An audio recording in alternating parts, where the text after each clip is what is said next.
All right, what's going on, everybody? Welcome to another episode of the Blindside Blitz. I am Jim McPhee, and of course, right there is Mr. Joe DeCapita. What's going on, Blitz Nation? Welcome back for another week of all you do-it-yourself NFL.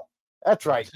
This week is all about do-it-yourself NFL because I'll tell you what, week 5 has thrown me for a loop. I can't figure it out. Hopefully, with your guys' help out there, we'll be able to come together, put our minds together, and figure this one out. But if you're new to the show, welcome to the show. We would be very happy if you guys could do us a huge favor. Head right over to YouTube, Grumblings Media, right there, that channel. Hit that subscribe button for us, please. Hit the thumbs up. It does help our channel out a lot. We are growing really rapidly, and we would like to continue that growth. Make sure you share it to all your friends and family, anybody that loves NFL talk. And listen, we are live. So any comment that you make down below, we're going to respond to it, whether it be a question, whether it be just an opinion, or if it's just simply you want to talk about something that we're not talking about. We're here for you. And, of course, it doesn't stop there. You can also head over to our website, grumblingsmedia.com. You can check out all the latest and greatest episodes that we have available, whether it be political, sports, entertainment, you name it, it's there. Give it a look-see. And also, check out rumble.com. You can follow us there as well, and anywhere you get your podcasts. All right. Yeah, Joe. And like you said, it's been a crazy season. We don't know what's going on yet. Everything's all over the place. Injuries and galore. And oh boy, my Giants actually won a game. Yeah, I was excited. Can't believe that, you know. And I know we were talking to our buddy Tom Leiter. Shout out to Tom, who runs a NFL talk group on Facebook. Shout out to him and NFL updates, news and updates for them. But I was ready to just get it in here. I was like, listen, Neighbors isn't playing, Singletary's not playing. Seattle, you guys had this one in the bag, and Giants came to play. They were marching down. I feel like that turnover that happened in the end zone that went all the way for a fumble recovery for a touchdown. I feel like he crossed the plate. That was a touchdown in that one. I really didn't think it was that too muddled that they couldn't turn that. But besides that, though, either way, it was a good game. It was back and forth, and I'm excited to have a win there. Absolutely, bro. Good for you. But hey, we got to give props to where props is due here. Everybody's been clowning on Daniel Jones for pretty much this whole season thus far, but the man came through. 23 of 34 passes, 257 yards passing, 2 TDs, and 0 interceptions. And then also to help with that, they actually had a really good running game. The rookie, the sensation, Mr. Tracy Jr. getting it done on 18 carries, 129 yards. The dude looked amazing. And I tried to tell people before, when he got to the Giants, I was just saying, watch out for this kid. I know it's his rookie year. I know he hasn't had a ton of experience at the running back position in college. He basically just had 1 year in his senior year, but he was an up-and-coming player, and, man, he did not disappoint with the opportunity that he was given. So kudos to Mr. Tracy Jr. out there getting it done. And the Giants, let's give the Giants a round of applause, everybody. Thank you, Giants, for surprising us once again, upsetting the Seattle Seahawks. And I'll tell you what, I didn't think the Giants – I honestly didn't think the Giants were going to win this game. I really thought 110% that Seattle had this game won, and this is why we call it Any Given Sunday. That's right, Joe. So, who hasn't been playing well, though, is the Jets. And that is the top news that's happening pretty much right about now. And there it is. We heard this morning, it broke the internet a little bit. People are like, is this for real? And it is for real. There it is. Robert Saleh fired after a 2-3 start to the season here, Joe. And what are your thoughts on this, first of all, I guess? And do you think it was, a justified firing? We know we had talked about him being potentially in the hot seat, and we had posted stuff on the Facebook page. But what do you think about this? Well, I mean, honestly, I think it's too quick. I mean, if you're going to fire the guy because, I mean, this is his 4th year, right? And originally, he was brought in to not fix the offense. He was a defensive-minded coach looking to become a head coach. The Jets wanted him to be their head coach, but to figure out how to fix this pathetic defense that they had. That's really the reason why he was brought in. I feel like he did his job. That defense was stellar. It was top 5 last year. Yep. And this year, yeah, they're going through a little bit of struggles on the defensive side, but that is much attributed to the offense and lack thereof. How poor this offense has been running. The play calling's been horrendous. Everybody wants to pin it on, oh, well, Aaron Rodgers doesn't look like the Aaron Rodgers of old, and nobody's on the same page. Well, no one is on the same page. Not even the damn offensive coordinator can figure out what to do with this offense. You got Rodgers, a veteran. You got a shored up offensive line. You got more weapons this year. What are you doing? What's changed? That's it. They just added talent to that offensive side of the ball, and Nathaniel Hackett, the OC, can't figure out what to do with it. He has terrible game plans week to week to week. And then in the games, when he changes, certain game situations, he just makes the wrong call. Right. And it's really stagnating this offense for the Jets. In turn, is having the defense to go out there over and over and over, and before you know it, they're tired. They can't execute anymore. So for Robert Saleh, 5 weeks in, this is a team that they didn't have Rodgers last year. And we saw what they could do last year with the stellar defense. Now you have everybody coming back healthy this year. I thought Saleh deserved a year this season to prove that he can win with this team. And it's his 4th year. We get it. But you got to be kidding me. You already ripped the rug out from under his feet. And you say in 5 weeks' time, you're not a good head coach. You got to go. Well, this is the problem, Woody Johnson. The owner, by the way, just made this call by himself. He did not talk to anybody in the front office about it. He talked to Aaron Rodgers the night before, but it was over. So, I mean, for Woody Johnson, who's an owner who doesn't know X's and O's, doesn't know football really, like he's an owner, but he just made the call himself, said this, I felt like this was the thing to do. So you fired Robert Saleh 5 weeks into the season. You're not out of the realm of possibility of making the playoffs. You're only 2-3. You're just below 500. So I felt like he deserved this year at least. If you want to fire him at the end of the year because you didn't make the playoffs or whatever, fine. But I feel like this was way too much of a knee-jerk reaction from the owner to just can Robert Saleh. Now, what is in the near future for the Jets doesn't look great, because you have Jason Albright, who's been called up, who's going to be the interim head coach now, and Nathaniel Hackett saves his job because there was rumors that Robert Saleh was getting ready to fire Nathaniel Hackett and put someone else in those shoes. And that might have been the right move. We're not going to be able to know. But instead, the owner decides to fire Robert Saleh. He's done.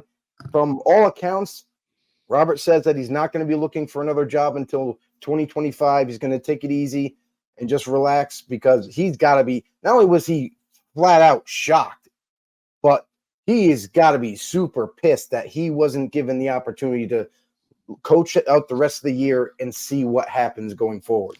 Yeah. I mean, and I'm kind of like we knew he was on the hot seat, like I said, and looking at the record the way it is, there's still room for improvement. That division with Buffalo losing twice now is close still. It's anybody's game, with Miami being banged up as well. Patriots not looking so hot. Patriots. Yeah. I was going to talk about them a little bit, but I guess they really have to, because there you go. They're making the switch and going to Drake May as their starter moving forward here. So they're looking to make changes here and trying to get into the winning column here. But Saleh, again, he has had the losing seasons. We see his record there, 20-36. But again, that had the quarterback though, and that's the thing. And really, when you talk about when they had Adam Gase too, and that's when they had Sam Darnold, couldn't really get him going and really get him on the start to be developing. Now you see him the way he's playing with Minnesota and playing well. You don't get under the right type of leadership and development team, and you could do something with that. And he didn't get that with the Jets, and it seems like the Jets have always had the issues with that. So now turning to Aaron Rodgers, he's got your plug and play. He's a future Hall of Famer. You've got Nathaniel Hackett there, but like you said, Nathaniel Hackett's offense seems really bland again. It did a bit last year too as well. And with Zach Wilson and his escapability at times, able to get out of the pocket and make some plays and get you some victories here and there. Was the reason for some of those wins. It wasn't anything spectacular that Nathaniel Hackett really Right, pulled out of right. his hat. And you go see back the to Denver. frustration this season here. Oh yeah, Denver. That's what I Go mean. back to Denver. That's where Nathaniel Hackett got his opportunity to be a coach, to call the plays down there. Failed miserably. He was out of there in no time.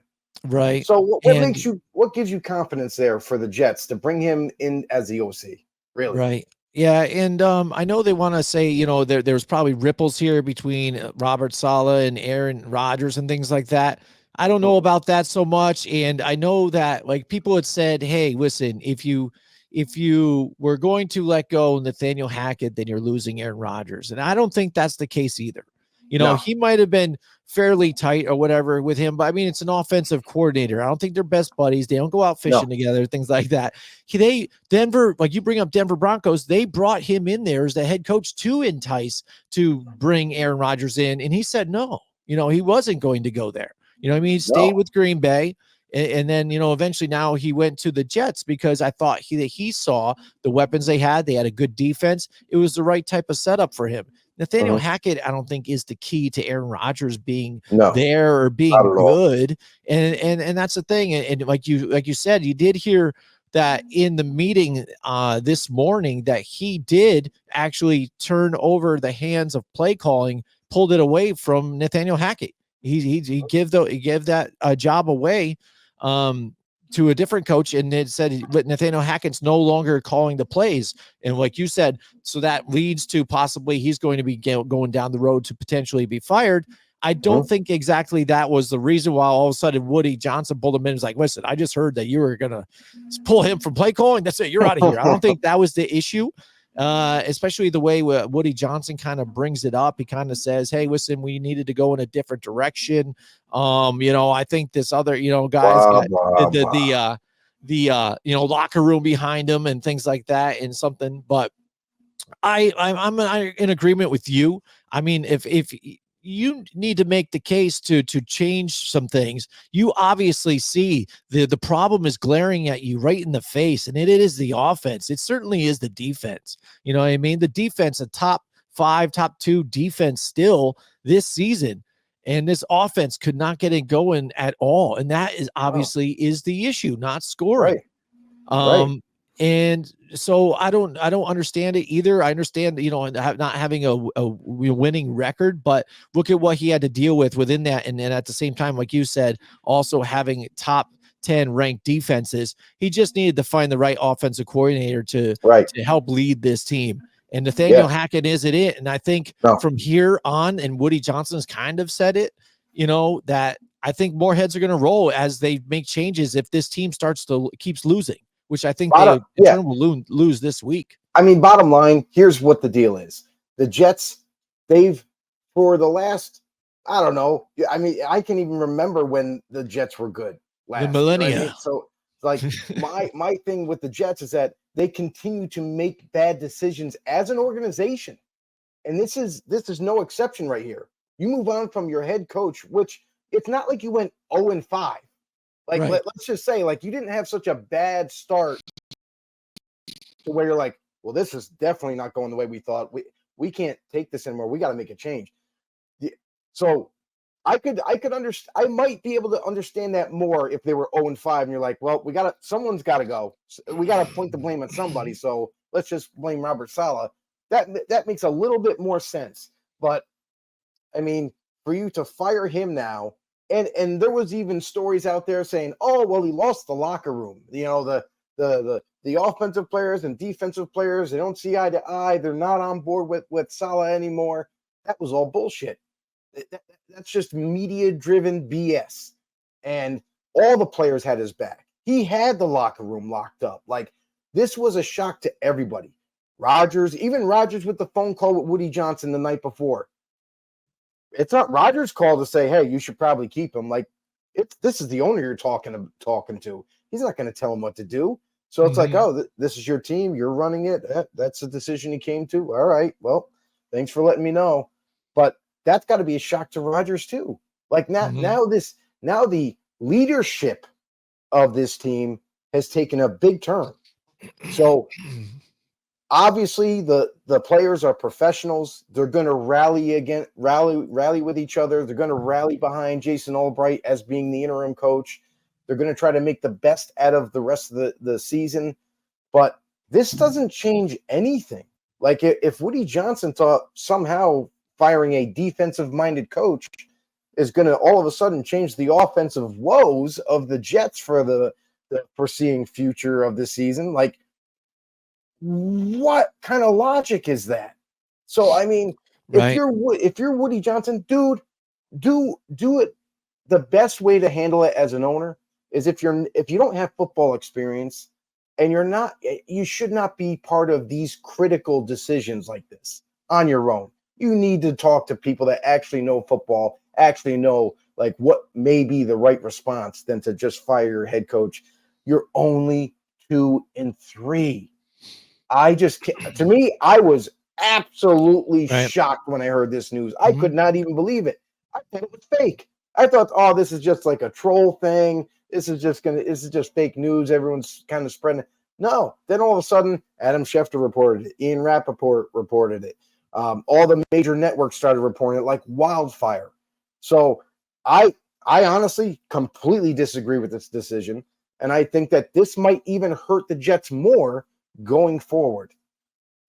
Yeah, and it was funny is the offense needed a change, right? And that's what Robert Saleh was doing, like starting to make changes. It's not like he wasn't like doing anything to help the situation. He was going to, make a stand now at 2-3 while they had a chance to change some things up.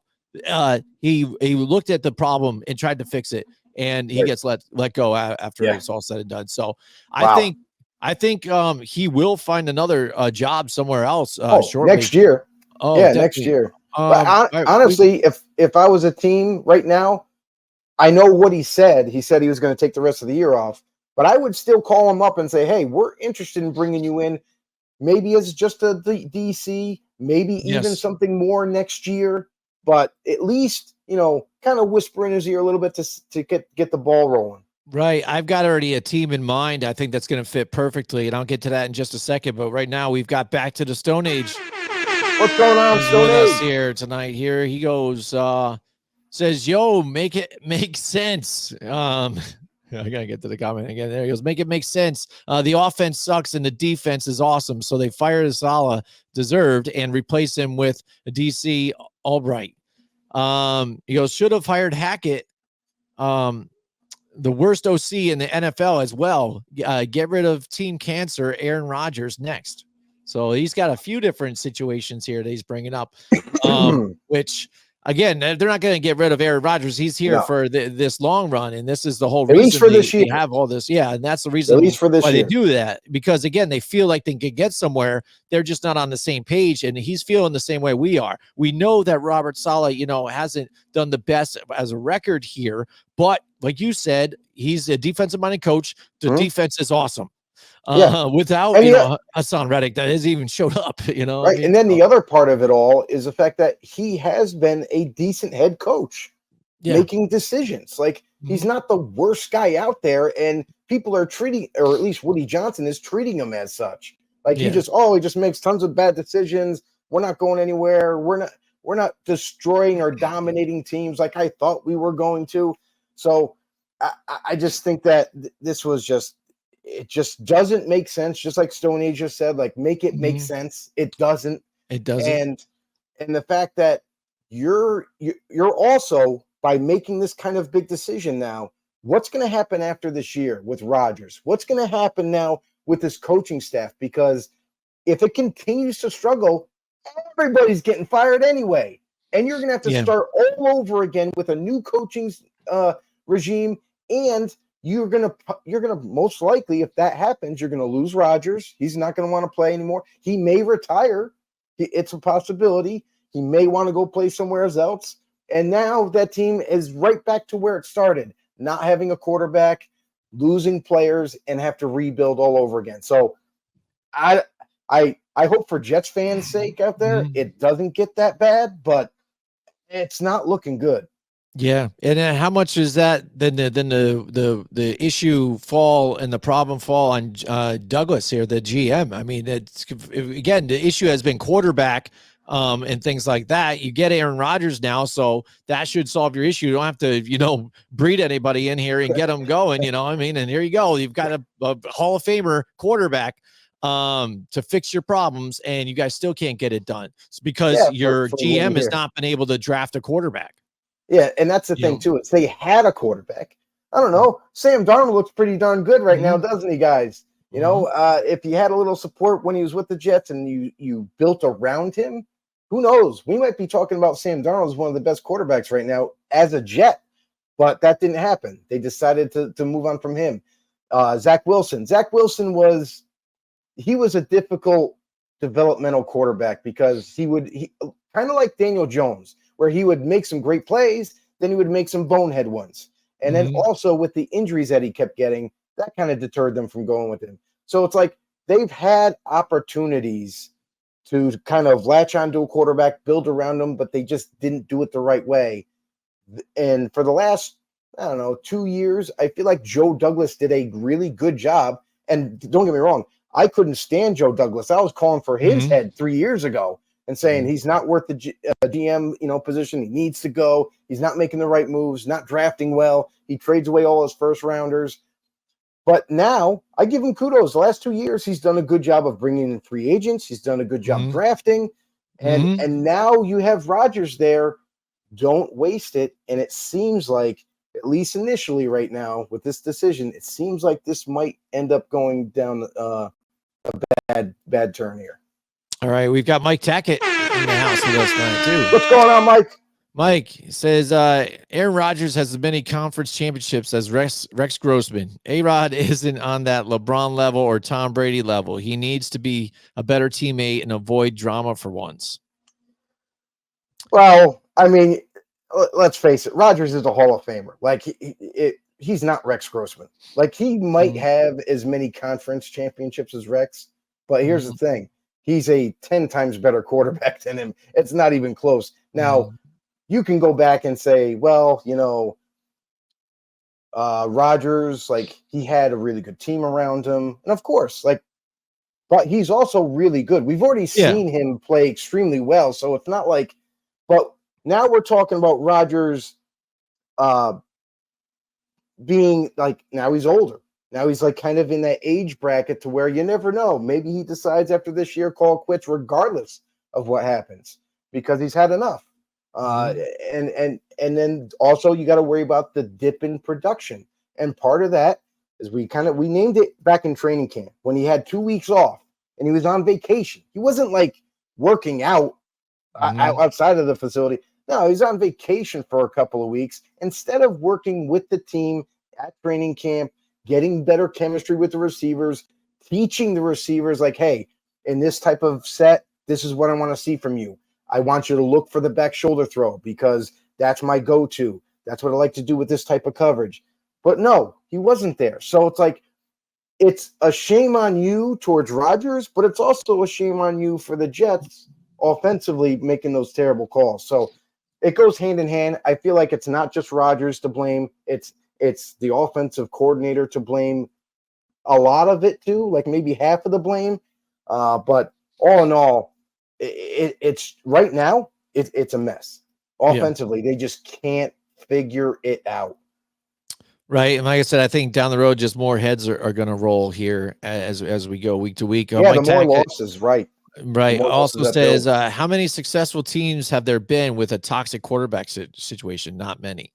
And I don't know. Well, it all depends because you do see the issues on the sidelines. You see Aaron Rodgers. Well, I think he's even talking to wide receivers. I don't think they're really yelling at each other. I don't think he's like, bossing people around, so here and there. I think there are, but I don't think it's like drama. You know what I mean? I don't think it's toxic. Hold on a second. There is drama with Garrett Wilson because Garrett Wilson, by all accounts, is a hothead. He has been in college. He is now in the NFL. So there is sometimes disagreements about what they should do or how they should attack this team or plays that they should be running. So Garrett Wilson is the toxic trait. Garrett Wilson is the toxic one on that offense more than Rodgers. Rodgers is don't get me wrong. There are toxic things that maybe Rodgers has an opinion on, but all in all, he's a professional quarterback. Like he's not there to just stir the pot and make some kind of craziness happen, and then that just derails the team. That's not his MO. I understand, like, there are some things that he might have said in the past and stuff like that, but in the end, like, you have a really good quarterback with this team, and they're just not in line. The offensive coordinator is not in line. Aaron Rodgers got to be aggravated. Why wouldn't he be? And the other part is, like, with Garrett Wilson, I wouldn't be shocked, honestly, like, if Rodgers is planning on to move on. Like, I know he's a great player, Garrett Wilson, up and coming, young, in his prime type of player, but if the Jets wanted to, they might move on from him because of his toxicness. So call me crazy, but, like, usually, just like Mike said, like, you worry about toxicity and drama. Well, if Garrett Wilson keeps going down the path he's going, he might find himself in a different jersey. Right. Yeah. Because a lot of times, diva wide receivers, if, you're not even putting up the numbers, you're also not very worth it to the team, but he might find a spot somewhere else where it doesn't matter, like the Chiefs and things like that. They grab guys like that all the time. I mean, look at Juju having a day here, and he wasn't working out anywhere, with New England or wherever else. But let us know in the comments about what you think about, the head coach firing, but then also, Robert Saleh, if you think there's a job out there for him that he can maybe go into this season. I know he said wait until next year, but even next year, let us know. I'm going to say one right now, because instantly when I'm thinking that, hey, this guy put up a top 5 defense for the past 4 years, like, he can help a team now that has high expectations, that really can kind of turn it around still this early in the game. And I was looking at the Cincinnati Bengals on defense, 31st ranked in the NFL, just not very good. And that offense had a slow start, but now it seems like they're getting the offense going, but the defense giving up the points and not looking as good as they used to, but they had let some of their guys go, missing Jesse Bates right now, things like that too. So I think if you put a Robert Saleh into that defense and maybe switch it up a little bit here, that could potentially help turn that team around at this point in time and trying to make a push to get back involved in this playoff run. Because right now, if the pace that they're on, they're going to be in trouble and miss the playoffs. Yeah, I don't know about that. Like Zach Taylor, like with that offense, and now it's starting to catch on fire. Like Jamar Chase is going bonkers. T. Higgins. It happened as soon as T. Higgins came back. Like that's right. What it is. Like they finally got the personnel that they needed to run their offense accurately and better. And with Zach Taylor, like that offense there's a whole reason why they brought him in. The whole reason why he's their head coach. So I don't see him getting fired or anything. No, like I don't mean fire him. I mean hire Saleh as the defensive coordinator. And that's if Robert Saleh doesn't wants another head coaching job. Right. So but a lot of people sometimes do, but a lot of times people just go back to defensive coordinator until they kind of prove they can be right now. Usually it happens that way when they have no interest as a head coach. Like it's tough to give up that power once you've had it once before. So like, he could still be a D coordinator for another team and a HC, just like he was with the Jets. So it's like, I mean, I don't know. I think it would be an excellent hire for Cincinnati for sure. I think anybody that needs defensive help, he would be an excellent hire for, because he has been proven. Like look at D'Amico Ryans when he was a DC for the Niners. I had my doubts because he was just a former player.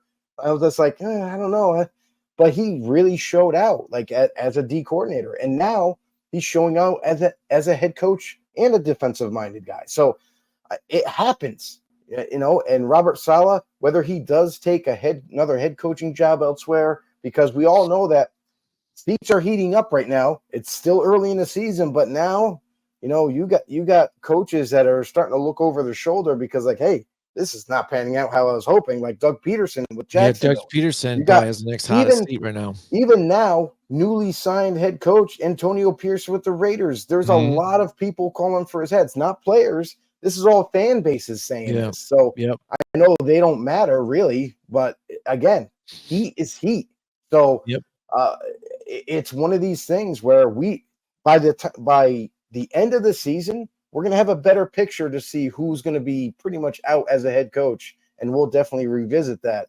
And then to see who could possibly refill those vacancies. But it's just one of those things, man. Like Robert Saleh, I think is a phenomenal coach, whether he is a HC somewhere next year or just a DC. You can't miss with him.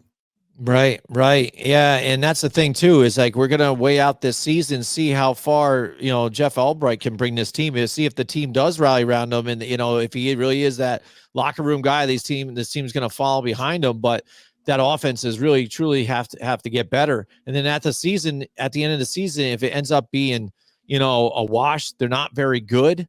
I know people are instantly right now ready to jump on the whole Bill Belichick thing and all this other crap and things, but I don't see that happening either. And Bill's not going to go into that. I don't think he's going to step into that situation. You know what I mean? It depends what that situation entails, Right. because he has that proven ability as a long time experienced type of coach and all that. He's been there, done that type of deal, and honestly, they could spin that to keep Rodgers and say, hey, listen, we're going to get better leadership. We're thinking about bringing Bill in. What do you think about that decision? Would you be for it? Would you be against it? We'd love for you to stay a Jet. Would this entice you to stay a little longer? So that could also be a bargaining chip for the Jets if they were to kind of pull that off. But here's the thing. We all know Bill Belichick loves power. He loves the ability to make the calls as a GM. He loves that big time say and run the show. So does that mean that they're going to end up firing Joe Douglas at the end of the year? Because that would be maybe another chip that has to fall in order to even pursue Bill. Yeah. One thing I had thought of today is a potential head coach hiring for next year if this goes awry is Mike Vrabel. Mike Vrabel has been proven to be a winner, has taken the Tennessee Titans deep into the playoffs, has beaten Bill Belichick in the playoffs. And I was surprised that he didn't end up landing a job this season. There he is as an assistant with the Cleveland Browns. And I think the locker rooms behind him, the players love him. I think he's got the talent. He's got the what it takes to be that leader. I think even if you did have Aaron Rodgers as your quarterback, I think he could be able to handle him on top of it as well. You would still have a good defense, but he's also would be focused on fixing that offense. So I think that would be a great hire if that ends up being a reality next season. Yeah, that makes a lot of sense. Like Mike Vrabel, like a guy that maybe a lot of people forgot about, because he's not out in the limelight, running up and down the sidelines and yelling at people like he used to do. So that's an interesting take. I just think that Cleveland has other plans for Mike. Like I'm not saying anything, but it's awful funny how Cleveland jumped on the opportunity to bring him in on the staff, sign him up. And what seems to be like this Browns team continues to struggle. It wouldn't be out of the realm of possibility where Kevin Stefanski, even though he just signed a new deal, Cleveland moves on from him. And now insert Mike Vrabel into that head coaching spot for the Browns. He would be the perfect head coach for the Browns. Hard-nosed, disciplined type of guy, and just no holds bar. Like this guy is a leader. He gets after it. The players rally around him, and he has full respect, obviously, wherever he goes. So I think that would be an interesting play for Cleveland since they already have him on the books. Why not keep him there? If Stefanski can't turn this thing around, which it looks like it's not going to work right now, then why not just say, you know what? We tried. He's had plenty of years to get this thing turned around. We had Deshaun Watson last year for a limited time. We have him now, and he's healthy, and we're still not seeing results. Maybe it's time to kind of just change everything all over again, bring in Mike, and let's see what Mike Vrabel can do. So that's the other thing, too, is I almost have a hard time believing that Cleveland will just let him go without giving him the head coaching job, or at least the Right. We had opportunity talked for about it. that in the offseason when they grabbed him. I'm like, this is a serious situation here. Because again, what are they doing here? They must have some sort of interlining plan here. And then they gave the extension to Stefanski. And I was like, Yeah, oh, a little head that's scratcher. But like you yeah, said, things still change though. So whether they gave an extension or not, things do yeah. change, That's the thing too. as Is I as the thought season goes. So I really thought that maybe Robert Saleh being cut, maybe another team say, hey, we know you don't want to coach. Maybe you don't have to be a DC right away. Maybe you don't have to be the head coach right away or whatever. But why don't you just come be our linebackers coach? Why don't you just come and be our D line coach? Be something on the staff, or be like, just be an advisor. You know how they like to label some guys that are on the staff yeah, advisors or exactly. whatever, a Right. defensive advisor or whatever, Yeah. just for now. And then next year, I can't guarantee Yeah. Like anything, that's but basically you what would be Vrabel in is at this line. point.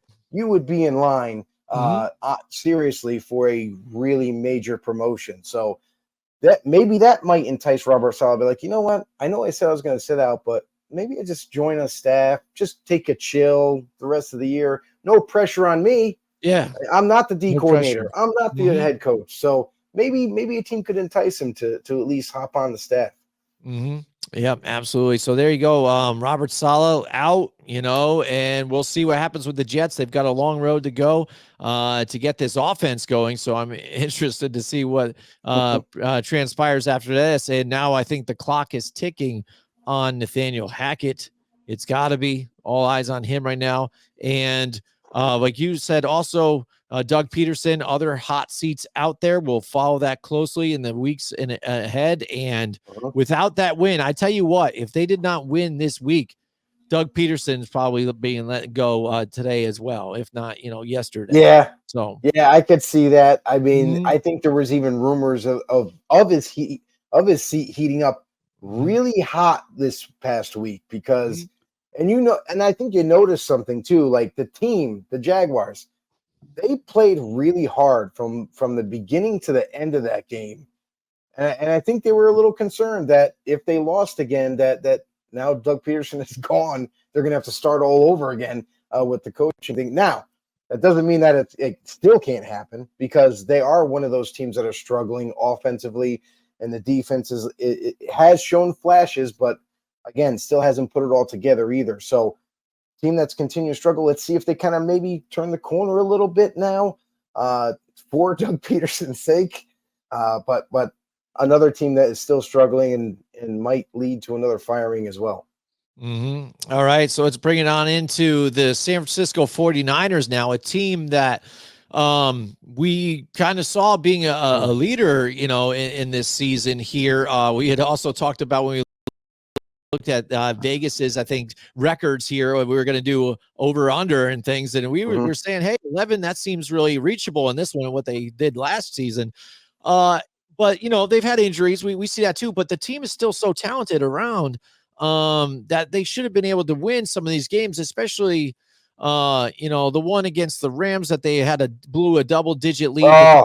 But now this one going into the fourth quarter, winning by 10 points, and you end up losing by 1.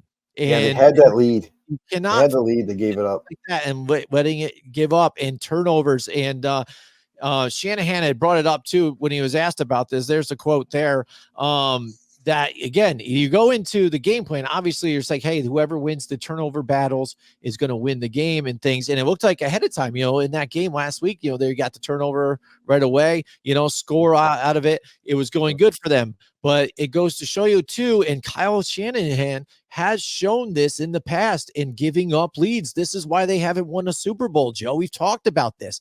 He's had the lead when he was offensive coordinator with the Atlanta Falcons. He had the lead in the previous 2 Super Bowls that he was in against the Chiefs both times and failed to pull out the victory again, especially in this last one.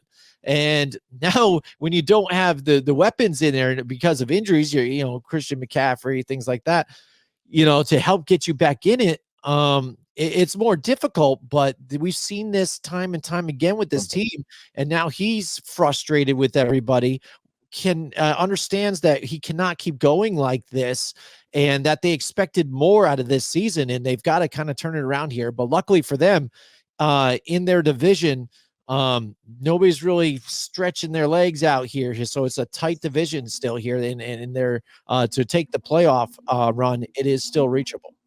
Absolutely. And that's the other thing too. They've been decimated by injuries. Like they still managed to kind of find a way to like stay in games. It's not like they're being blown out either. Like they're right there. They have the lead at most times, and they just kind of just give it up in the end, and they escape away with a loss, but just barely. Like it's just one of those things. But like when this team is fully arsenaled, like and I'm not trying to make excuses for them, but these are facts. When you have a Deebo Samuel, when you have everybody at your disposal, maybe not Christian McCaffrey, because we know that his injury is a little bit more serious. It's going to take a lot more time before he can even come back. But they got Jordan Mason, who's been killing it for him. Yep. He had a great game this past game. And then on top of that, when you have a cohesive unit, George Kittle was there this past week. You saw him kind of get involved in that offense. Brandon Ayuk got involved, but you just don't have your key component. And that's what Kyle Shanahan is waiting for. Like having Deebo completely healthy and able to kind of run him around a lot more. And that really kind of puts defenses on their heels, as now they can't just be worried about, the pass with Brock Purdy and everything, but they're also got to worry about little niche plays that they like to do with sweeps and little dump off passes and everything. I want them to kind of get back to that, because I don't think they need all the starters back to do that. And I feel like they've changed their identity a little bit. Kyle Shanahan is not, doing the same things that he would do with a Deebo in there full time and 100% healthy with everybody at his disposal.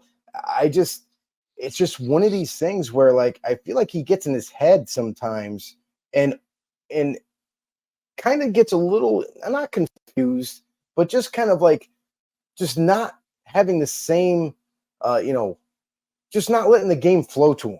You know what I mean? Just not calling the plays like he normally calls them. So it's like, I feel like he gets in his own way a lot of times. And we talk about how he's letting games get away. Dude, run the freaking ball, man. Stop thinking that you have to throw all the time. I understand there's situations where, like, it might be a 3rd and 7 where you're trying to pick up the first down. You got to throw the ball. I get it. But use the run more often. Like make you, sometimes you listen, there's no team that does adjustments better than the Kansas City Chiefs right now. They were down 2 starting receivers, and Andy Reid finds a way to adapt. He has a young rookie in Xavier Worthy. Is he just taking over the NFL? No. But he has a bunch of tight ends out there, and they have replaced the receivers. They're the ones getting the ball more often. Kyle Shanahan needs to do the same thing. He needs to adapt to what he has and make smart football calls, make smart plays. And I feel like the problem is for him is like he's too used to having all these toys and just being able to, no matter what play he picks, it's going to work because he has all of them. But now when you're limited, you're going to have to change the way you call a game. You're going to have to change based on your opponent that you're facing. Right. So for Kyle Shanahan, like, he just needs to figure it out. Like he needs to, like, start to wake up, say, hey, listen, what did I make mistakes on as a play caller? Okay, well, this situation, this team, I had to do this a little bit differently. I think we would have done better if I did this a little differently. I'm going to do that next time. Learn from your mistakes, bro. Because I'm sorry, but, Forrest Gump would just tell you, run, Kyle, run. Because in the Super Bowl, you've been to the Super Bowl 2 times. You had the win. Yes. Both times. What did you do? For some reason in your mind, you thought, I should still throw. Turning the ball over. Getting Matt Ryan sacked with the Atlanta Falcons, not running the clock down. 3 and outs. Yep. And even if, let's just say, even if it was a 3 and out, run that clock down. Now there's way less time for the New England Patriots to even think about maybe even having a comeback. And then you look at the Niners when they were in the Super Bowl. Dude, run the clock, bro. You had the lead. Run the clock down. Make it really difficult for the Chiefs to come back. Just played into those teams' hands. So Kyle Shanahan, hopefully he learns from his mistakes. And I'm not worried about the Niners. Going to be honest with you. Like, this is a team that you said it, Jim. They're very good roster wise. They have a bunch of playmakers. And because of the division being so tight, it's only 5 games in. I'm not going to hit the panic button yet. I think they're a team that's going to get right back on their horse, and they're going to charge forward for the playoffs like we expected them to. Yeah. I mean, I think so too. Again, people, as they start to get healthy, I think they'll come back. And I really don't think that they're out of the conversation for the Devontae Adams trade still too, because that hammer still has yet to fall down here. So and we've seen them do it before, you know, when we thought they were good before, and then they wanted that little something to help get them over the hump. They went and made that trade for Christian McCaffrey. So I'm not putting them out of that conversation. They have the money. It's the situation, at least for right now, which is good enough for them. And we've also talked about in previous shows about the scenario that they could actually use and players to use in that trade to make it feasible for them and still be able to sign Brock Purdy to, you know, a bigger deal here and lock him in.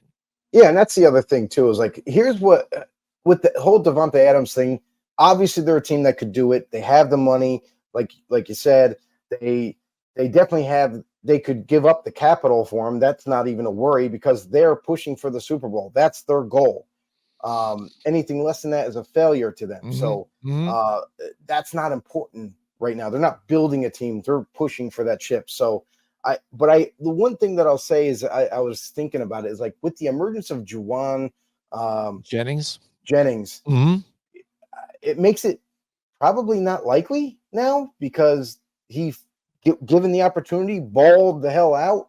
You got Brandon Ayuk still there. Debo's going to be back healthy. So maybe that receiving core is a little bit more crowded. If they, not to say that they wouldn't do it or couldn't do it, but how would you work all these pieces into play? Like you might say, oh, well, Juwan's just going to get benched. It's fine. Juwan's going to get benched.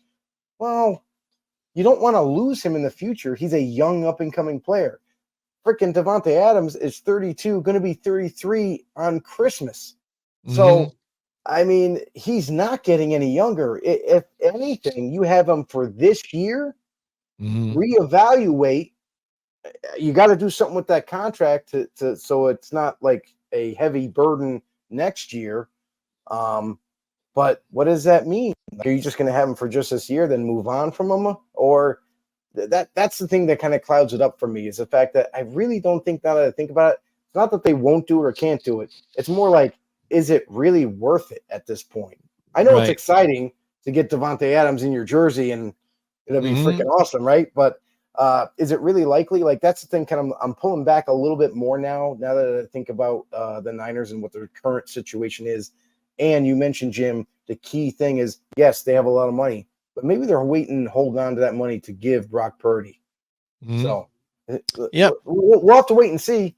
Hell, I mean, if the Niners pull it off, good for them. But it's one of those things right now. Oh, yeah. All right. So it's going to be get into our weekly picks here in just a second.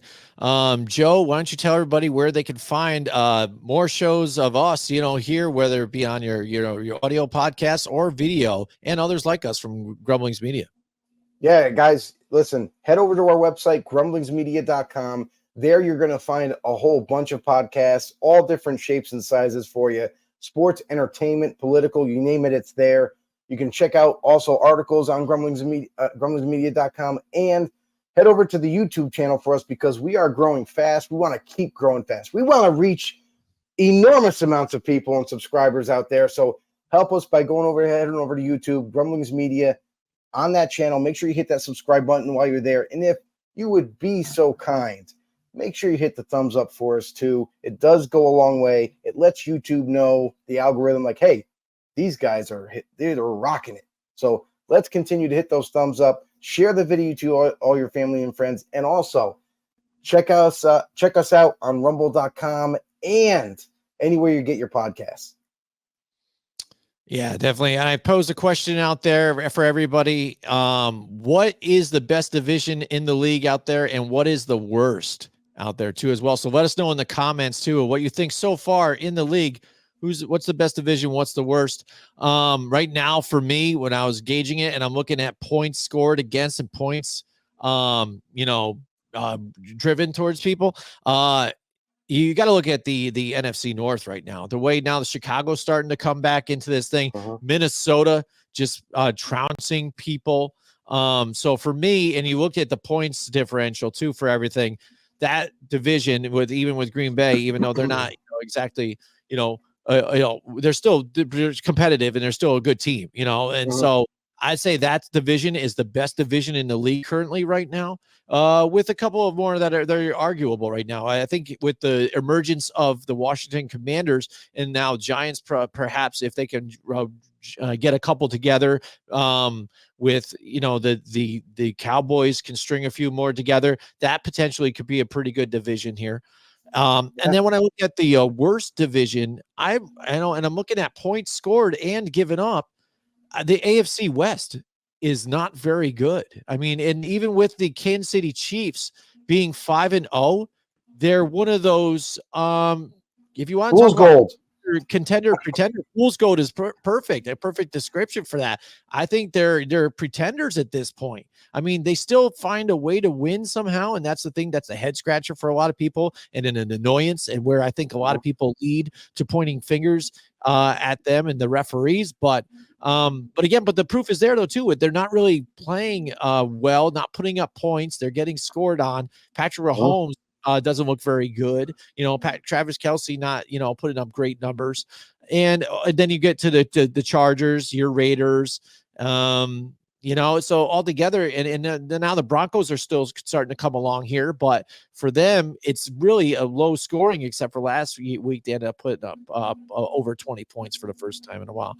So I think if you look at the teams in the worst division, I thought the AFC West was one of those teams. I would say for worst for me would be the AFC East. I mean, all those teams are struggling. Like you might make the case, oh, well, the Bills were strong early in the season. Well, they're 3-2 now. Like the Jets are 2-3, the Dolphins are 2-3, the Patriots are 1-4, kind of like what we expected for the Patriots. Right. But still, like there's some positive news for the Patriots fans out there. Yes, you're going to still want to go because now you're going to want to see Drake May play. Like that's kind of now they finally woke up and said, hey, maybe we put the kid out there because things are looking dismal with Jacoby Brissett out there taking punishment. At least Drake May can run out of harm's way. Right. But like for me, AFC East, they're all four teams. I thought that Dolphins, Jets, Bills, and obviously the caveat of all this is that Tua's out. Like they're starting quarterback for Dolphins. Yeah. So you take that team like a grain of salt currently right now until Tua comes back.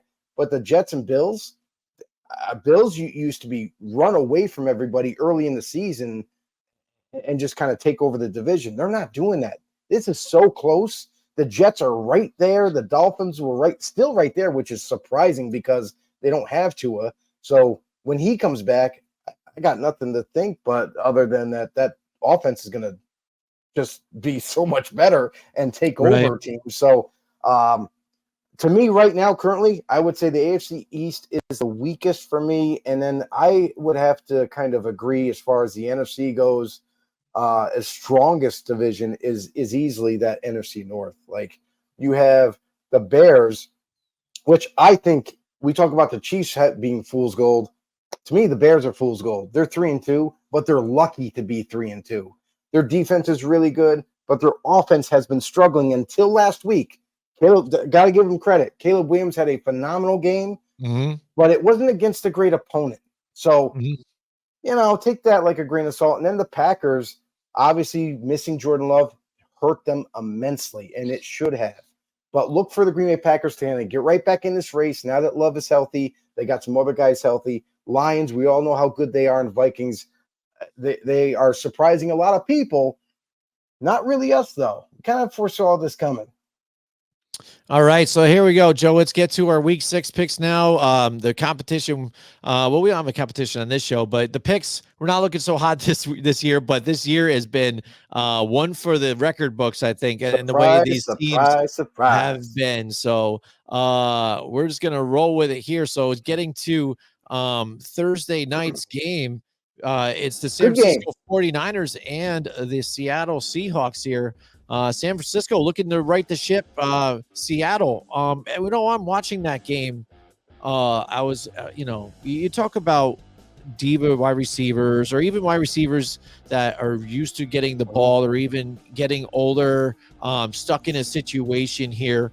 I'm wondering if at one point DK Metcalf gets kind of frustrated with the way the Seattle Seahawks are, even at this point, because it seemed like the Seattle Seahawks have been pretty good and been able to make some pushes, but not exactly there. And now, if this season falls apart, I don't know if I'm him, and maybe I'm wrong here, but I would be kind of like, maybe I need to look elsewhere here, because it's been nice that we've been able to keep these guys together here with him, Smith and Jigba, and Lockett, but I want to win. You know what I mean? And I want to move somewhere where we have an opportunity to get a championship, and I don't see that here right now. Yeah, and that's the thing too, is like, I don't know. I mean, Seattle's kind of been one of those teams where they've managed to kind of weather the storm after Russell Wilson, them moving on from him and getting a lot of collateral for him. And they've built this team up pretty well. Like, the defense is pretty solid. It's a little banged up right now, but still solid. The offense, it's going to only go as far as Geno takes them. And Geno has been better than last year, but is that enough? Like, I don't think this year, like, Geno Smith is going to carry them to the Super Bowl. I really don't. It could happen. Maybe completely wrong about that, but that's why we play the games. But at the same time, it makes me wonder, like, what's the end result now? Like, you have receiving core that everybody would love to have. You have Kenneth Walker Jr., who's just an absolute menace with the ball in his hands. The offensive line has been kind of like, they've built it, but it's not finished. The foundation isn't completely finished building that offensive line. So we've noticed there's a little bit of struggles here and there with that. And the defense, like we said, like, there are some injuries, but all in all, it's a very solid team. So I don't know, DK Metcalf, if I'm him, I'm not going to really push the envelope too much in terms of like, oh, I need to get out of here. I want you guys to trade me. But on the other part of it, it's like, I could see like, hey, what's the, kind of have a conversation behind closed doors with maybe the GM. Say, hey, I got some concerns, man, going forward. Like, is Geno in for like long term? Like, are we going to rock with him forever? Yeah, or maybe are you thinking this upcoming draft, if you like someone, maybe we're going to bring in a new quarterback and see if he could be the real deal. So that could be the only kind of thing. I think you might have a conversation, but I don't think he's going to really like make a play to leave. I want out. Let's face it. Like, this team is really not that bad. They actually have talent all throughout the roster. So I don't know if DK would really want to leave this already, because it could just be, if you want to leave now, okay, fine, we'll trade you to wherever we want. All right, bye. You're going to go to the worst team. Like, it could be way worse. So maybe he doesn't but maybe he does have a conversation at least. But like, hey, I just need to know what's going on in the future. Yeah, and that kind of leads us to now this game here, the 49ers and the Seattle Seahawks. Seattle at home. But I watched that game last week, and Brian Burns was in the backfield multiple times. Just easily. I mean, a lot of pressure from the Giants. They had 6 sacks, I think, or maybe even a little more. They were killing it. That offensive line didn't look very good, especially on that edge.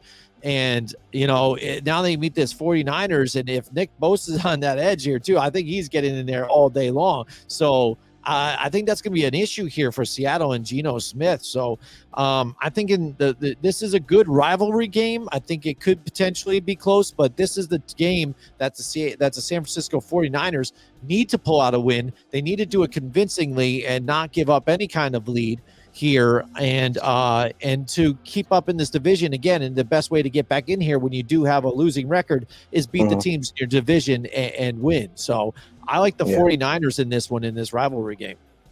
Yeah, and that would just even them both up. They'd both be 3-3 at that point. So they'd be tied if that was to happen. And the hand going to the 49ers at this point.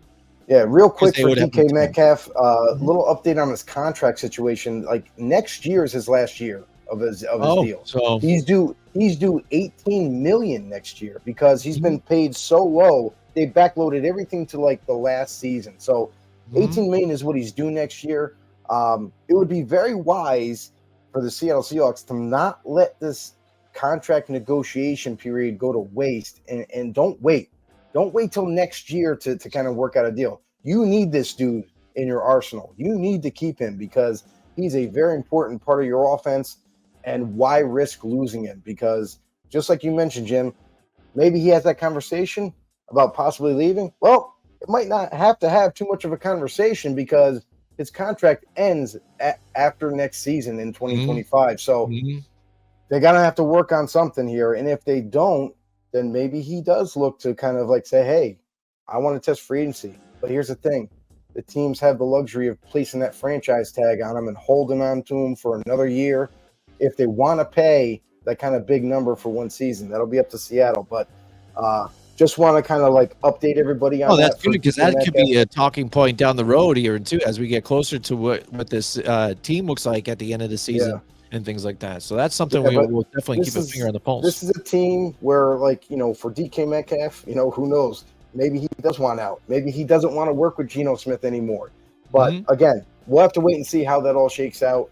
But for Seattle, they're definitely healthier than the Niners. They did establish a couple of major injuries. Uh, Uchenna Nwosu, he is going down and he's going to be placed on IR. Their star pass rusher of theirs. He'll be done for the next 4 weeks. Tyreek Woolen, their starting corner opposite Big Mean Green over there on the other side. He did not practice today. He's got an ankle, which is a big deal for corners because they got to cut, pivot, they got to move and have that burst off of there. I want to monitor that because that could be a very big loss if he wasn't able to play against the Niners. And then the Niners, honestly, despite being banged up as they are, their safety, who injured his wrist, is expected to miss about a month now due to a torn wrist ligament. So, not only who they just Talanoa Huafanga just came back this week, just came back in week 5 from an injury. Now he's out for a month. So, uh, he ends up leaving out. The Niners, this is one of those games where this is going to be a grueling battle, like back and forth. Like I really believe that. I honestly don't know who to go with because I think it's going to be that close. It's in Seattle. The one thing that kind of bothers me is Geno Smith and how sometimes he continues to let down the Seattle fans and turn the ball over. So I just think that the Niners are really licking their chops in this one. I feel like they're going to be looking to try to make a statement, after last week's loss. So I got the Niners in this one going into Seattle and getting that win. All right. All right, next up, we've got the next London game, and that is the Jacksonville Jaguars and the Chicago Bears. Chicago stringing in a couple wins, like you said, the offense getting slightly better. And it's funny how Caleb Williams says it. It's like, hey, I beat 3 elite teams now. You guys wanted to see how I play. Now you know. Now I'm ready. Here I am. Which I think is kind of laughable. So we've got these two teams in London. Chicago is playing better on defense. The Jacksonville Jaguars did pull out that victory last week. They have some fans here in London. They are looking to try and string a couple here to potentially save their head coach's job. I think going into this game, like in the beginning of the season, I would have probably even picked Jacksonville on Right. this one. But again, the way the team has been playing, though, not a whole lot to be fired up about. And it seems like Chicago is trying to turn the corner on things. So I think I'm going to lean towards the Chicago Bears on this one in London. Yeah, I'm just not buying what happened last week with Chicago. Like that they played a very bad defense. Like honestly, Carolina, they coming in, they were starting to like kind of awake a little bit, especially defensively. Offensively, already knew Andy Dalton was doing his thing, but man, Carolina's defense did not look good last week, and they left guys open all over the football field. It was very ugly to watch. So I think with that, it kind of really led and helped out, the offense for the Bears, and Caleb Williams kind of tear them a new one. In the Jacksonville Jaguars, I finally noticed some, sense of positivity here. Like Trevor Lawrence didn't do the best, but he didn't let the game slip away. So made the necessary reads, made the necessary passes, and then the running game took over in the end. Tank Bigsby, kind of a little bit of an unknown for a lot of people out there, but man, he looks like he's the better running back in Jacksonville right now, not Travis Etienne. And I just think that this is probably going to be like one of those very physical games. And I'm going to lean towards the Jaguars in this one because, after all, London is their home, right? It's not Jacksonville. So I think that the Jaguars end up getting another win for their coach and maybe start to turn around a little bit. All right, excellent. Next, we've got the Arizona Cardinals, who pull out that victory at the end against the San Francisco 49ers and the Green Bay Packers here. Green Bay at home, Joe. Yeah, I mean, this one, it's like, dude, did anybody freaking picture the Arizona Cardinals being this competitive? I mean, beating teams like the Niners, just no matter where they go, they're always in the fight. They're 2-3 right now. I could have easily seen them be like maybe 1-4 at this point. But man, they are impressing and they are just making things work. So hey, kudos to the Cardinals. Kyler Murray, I mean, he looks really good actually. As a quarterback and as a guy who just he can move with his legs, he can throw the football, and really confuse defenses. So he's very difficult to kind of keep under wraps. But man, the Cardinals offense with James Conner is just kind of running through people. Really, that's what it is. And then the Cardinals defense has really shown up. I mean, I can't believe that they are playing this good of football, but they are. They're just outplaying what we thought. So Cardinals going into Green Bay, better than I thought. Not an easy place to go to. Green Bay is one of the most difficult places to go to. I don't care what time of year it is. I don't care if it's a blistering cold in December. I don't care if it's like early in the fall. This is not an easy place to play. Green Bay Packers with Jordan Love, with what they've been able to put together now. Tucker Kraft, the tight end there, he had a phenomenal game last week. And you look at Jaden Reed going off. You look at all these other guys kind of coming together and making it work. Jordan Love healthy yet again. So that gives the Packers fans hope, right? And this is kind of one of those games where I feel like the Packers need to win. They just need to continue to win to get back in that division. Cardinals, as tough as they are, I think they're going to put up a fight. I just don't know for how long until the Packers figure things out too. So I know that they don't play each other, often. So that could be a sticking point early in the game. They're trying to feel each other out. But in the end, I got the Green Bay Packers winning. Yeah, and you can see Green Bay, put up a fight, and they didn't have Christian Watson and Dobbs either in that game. So you can see the difference in not having them. But now coming back this week. Let's call a spade a spade. Christian Watson is not very good. Everybody, no, I hear you there. He might be the number one receiver on the roster on the depth chart, but he's not. He hasn't done anything since he's been in the league. So it's like him, Romeo Dobbs, who's like basically crying in the corner of his apartment because he's all mad that he doesn't get enough balls. Too bad. You're in the NFL, bro. Like, if you're upset, go prove them wrong in practice. Earn your spot. Earn your reps. Show them why you deserve to be out there. Not cry in your apartment, bro. Come on. So Romeo Dobbs, again, they don't need you either. They don't need Christian Watson. They can do it all with the guys that they have. Yep. Arizona suffered an injury to Will Hernandez, out for the season too. I think that's big for them on the offensive line. I'm going to go with the Green Bay Packers as well here to win at home. Indianapolis Colts and the Tennessee Titans here. Joe, can Tennessee come back here and get some wins here in a Indianapolis Colts team that we don't really know the identity in this whole team, man. They're like up and down, defense good one week, then they're not. Richardson banged up, Joe Flacco's in. So, I mean, what are we getting here and out of this one? This just seems like a charade of a game here. But I think believe in Tennessee's defense. I think Will Levis really can, get this thing pulled back together here.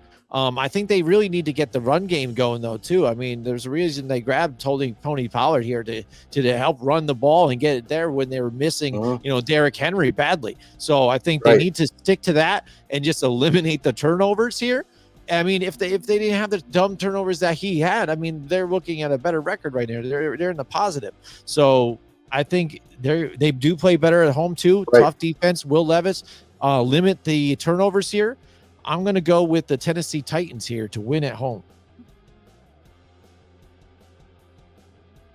Yeah, both these teams are healthy. They're pretty healthy all in all. So the only problem I have is the little bit of the enigma called Anthony Richardson. He's healthy too. It's going to replace Joe Flacco out of the lineup. Mm-hmm. And I honestly, when you watched last week, Joe Flacco helped put up 30-plus points last week. That should be enough to win a game. And the fact that the Colts defense just couldn't arise to the occasion, that's the reason why they lost. So the Colts, until they figure something out, stop people like that to me is a big concern. When you have your offense kind of really running on all cylinders last week, but your defense can't hold up their end of the bargain, that's a problem. And going with the Tennessee Titans, this is another team where I'm not 100% confident in. Like, we've seen Will Levis struggle with poor decision-making, turning the ball over at the end of games. Basically, with those 2 turnovers, he cost the Titans 2 losses. And it's not all his fault, but you can make the case where those 2 games really were because of his poor decision. So the Tennessee Titans, I like the team better roster-wise. I feel like they have the potential. They have the capability. It's just, can they put it together in this game? This is a game where I feel like the Titans should win, but I don't know if they actually will, because maybe Will Levis makes another bonehead decision.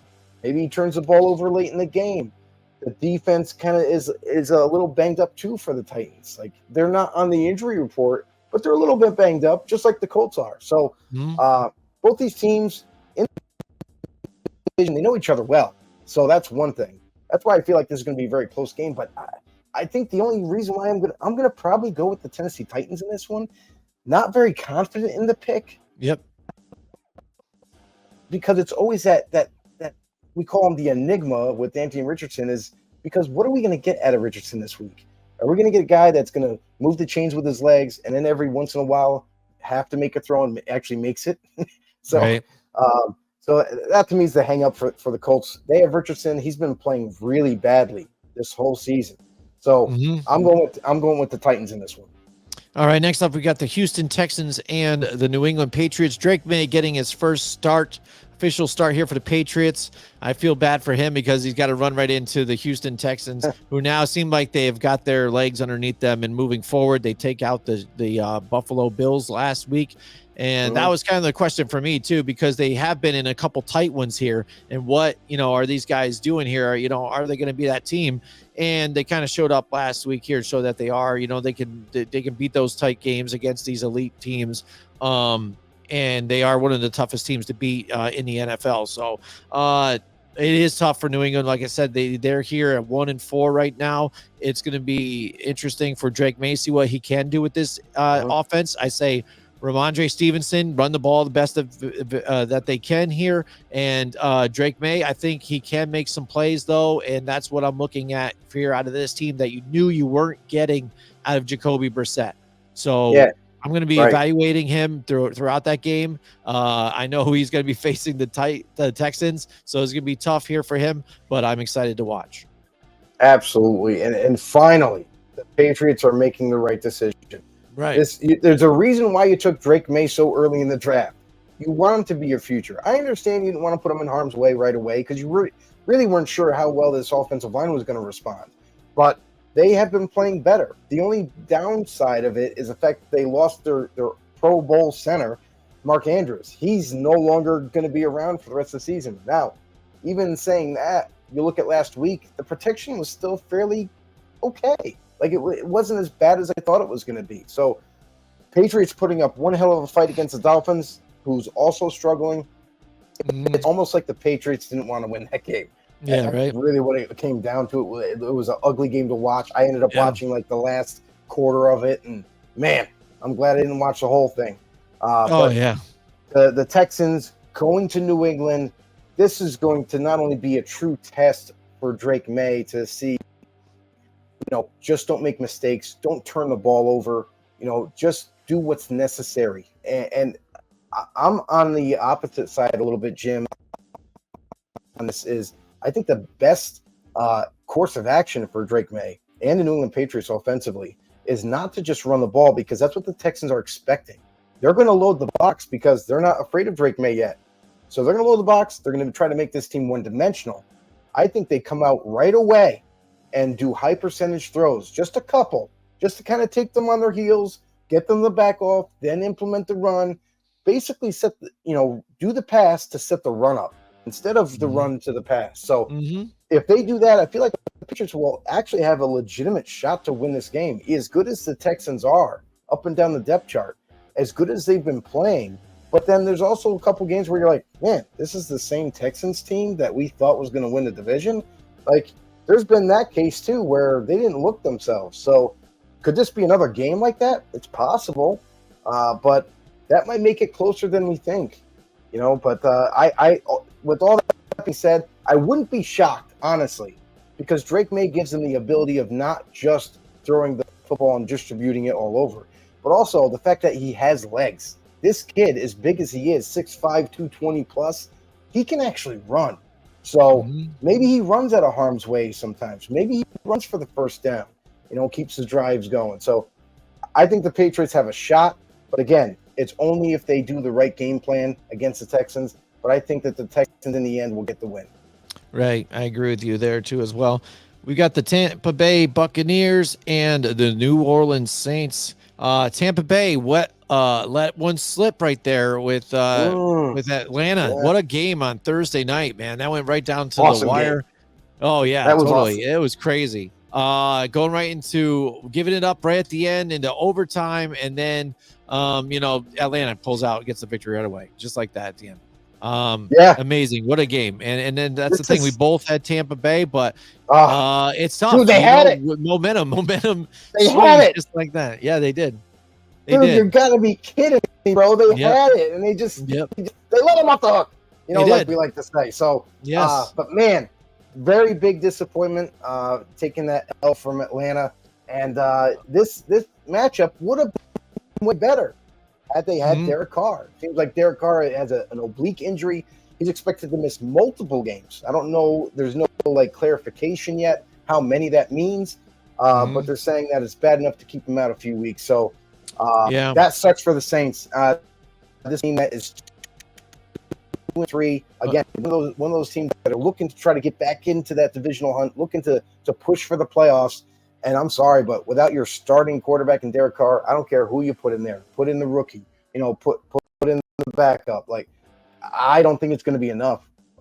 And Clint Kubiak is honestly his worst enemy because the first 2 weeks of this team on offense was explosion. They were scoring 40 or more points the first 2 weeks. They were killing teams. They were throwing the ball at will, mixing in the run, and it just made this team almost unstoppable. Then the last couple of weeks, what the hell changed? Clint Kubiak started calling way more runs and very little passing. So, and now they're struggling. So now you don't have Derek Carr. You're going to play whoever you play. And I understand the Saints fans are like, put in the rookie. He's going to do great for us. I'm sorry. I don't care who it is. He's not your starter. He's going to make mistakes like all rookies do. And, Spencer Rattler, who is the rookie there. But in the end, I just think it's going to be too much for whoever is in there at quarterback. As good as the Saints defense has been playing up to like maybe last week, it's going to be a struggle for the Saints going forward without Derek Carr. So I got Tampa Bay coming in here into New Orleans. Yes, I think they're going to steal a win here. Buccaneers pretty healthy. They're really kind of running on all cylinders on their offense. Yeah. Like Baker Mayfield is having one hell of a year. Yeah. And everybody so far, knock on wood, so far, They're all staying healthy. Mike Evans, Chris Godwin, and man, it's tough to stop this team. And defensively, they're getting after the quarterback. I think the Bucs will get this win. Yeah, it was just, I think, game management at the end of that game last week. After Levante David got that interception, it was locked up. Like, it's game over.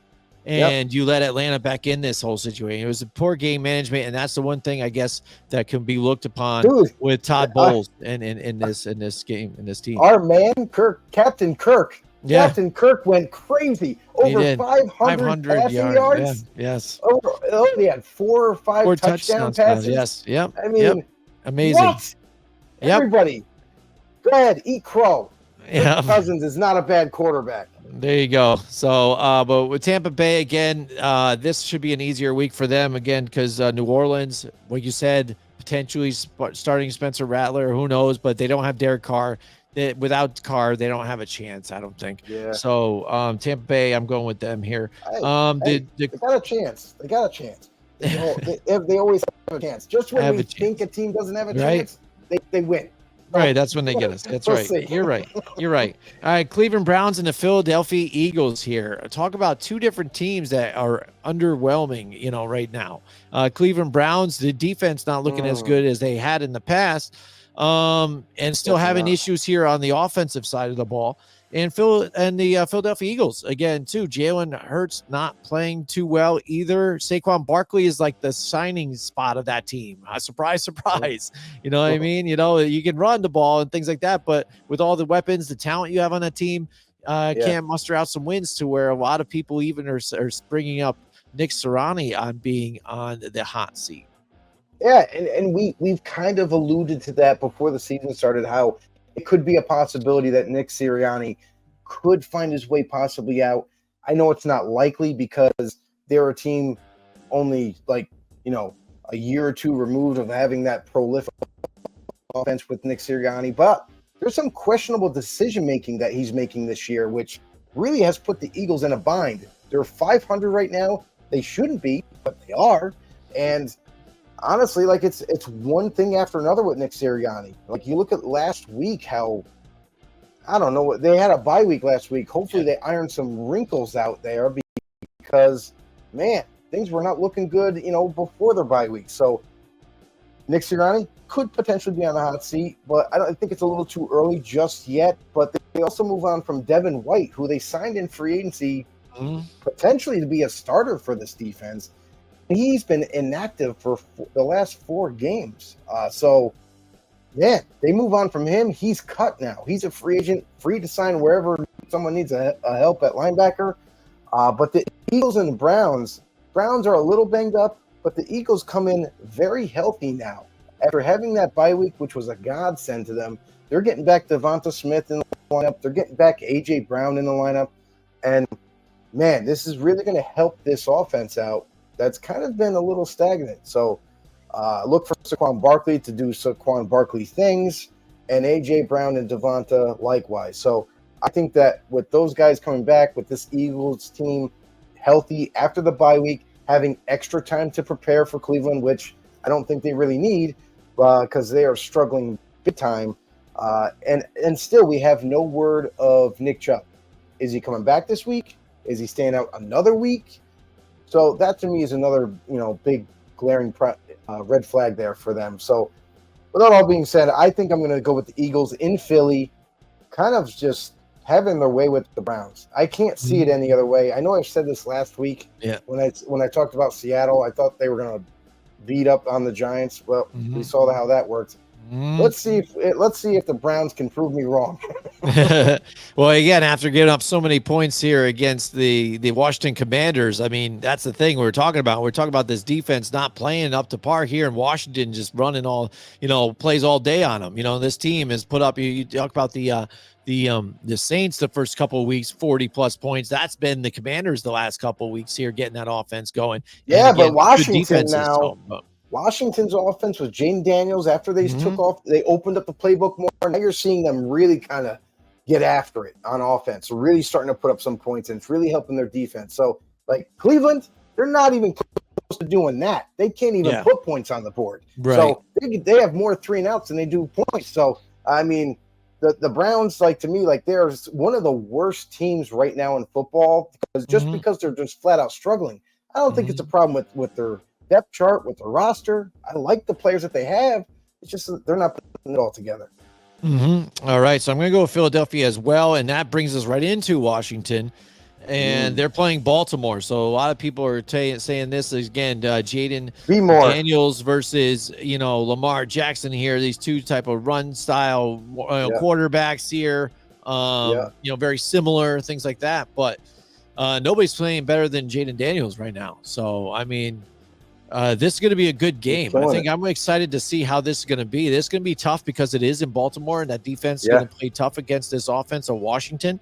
But also, I think Dan Quinn's going to get this defense of the Washington Commanders ready for the Baltimore offense as well, and try and contain Lamar Jackson. That's got to be the key here. Try and keep him in the pocket and keep him making decisions here.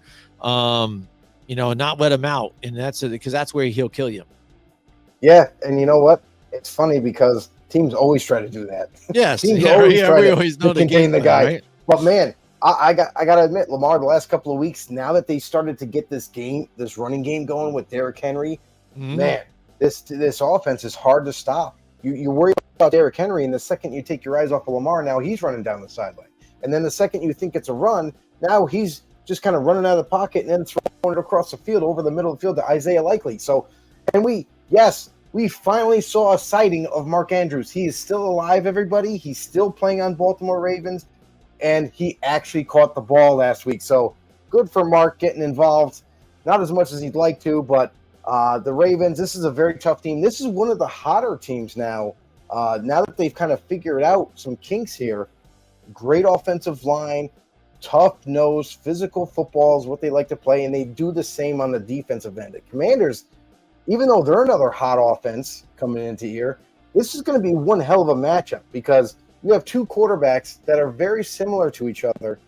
I give the edge to Jaden Daniels because I feel like he's a better passer of the football than Lamar. But, man, this could come right down to the end. This could come down to, like, whoever has the ball last, whoever's got their kicker, whoever kicks the field goal at the end. I really do feel like this is going to be one hell of a game to watch.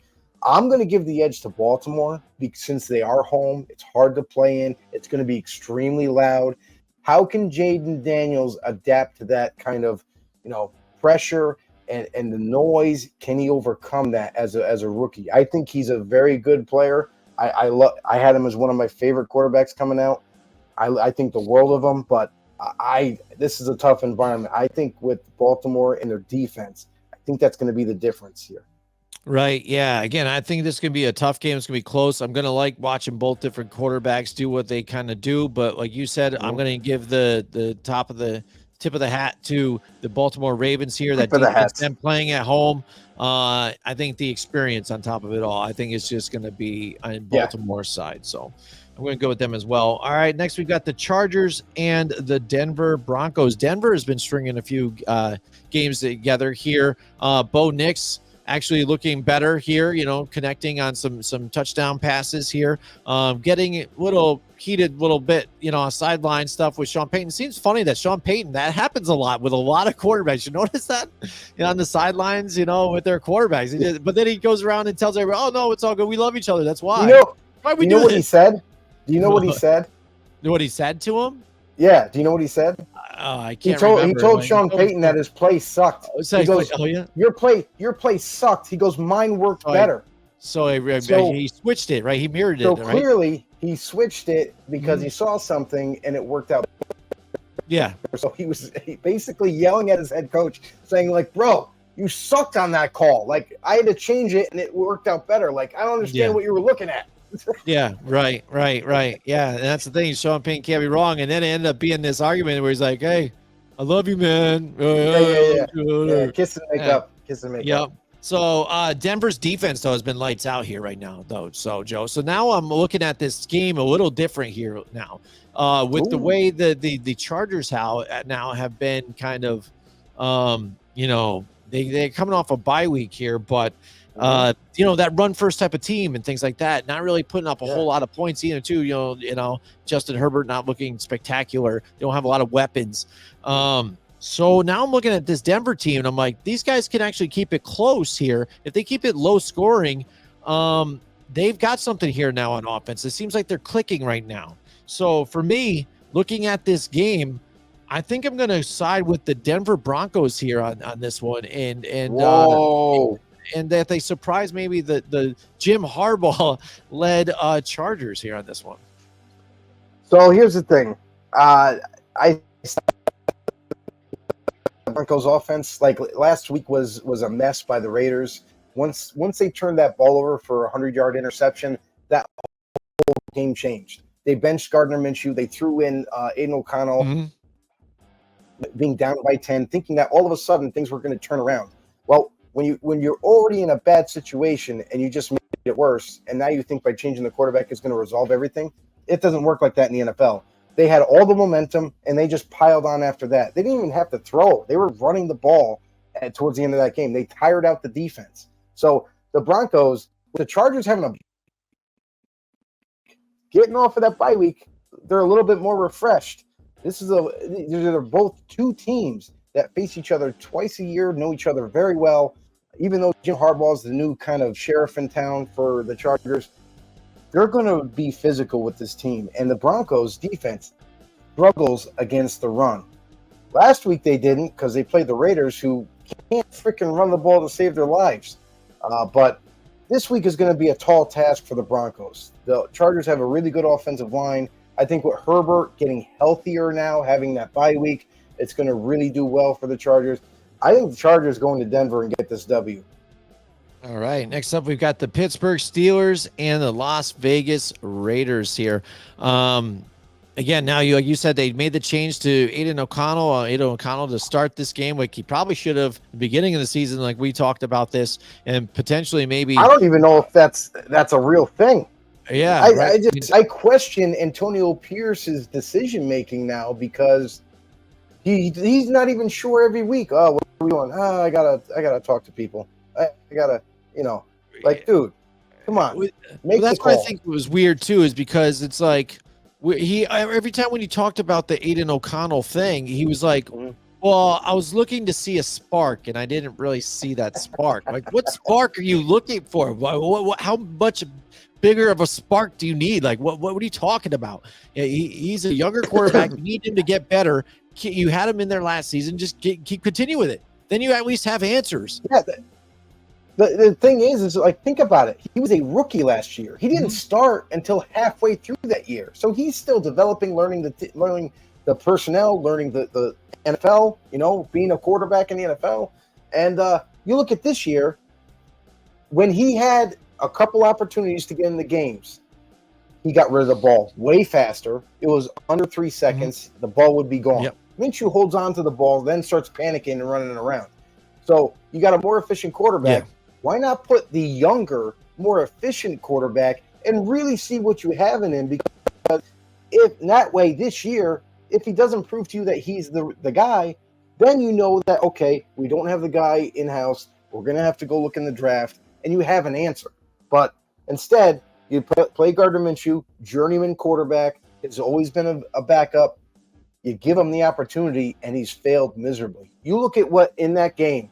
That game was 10-3.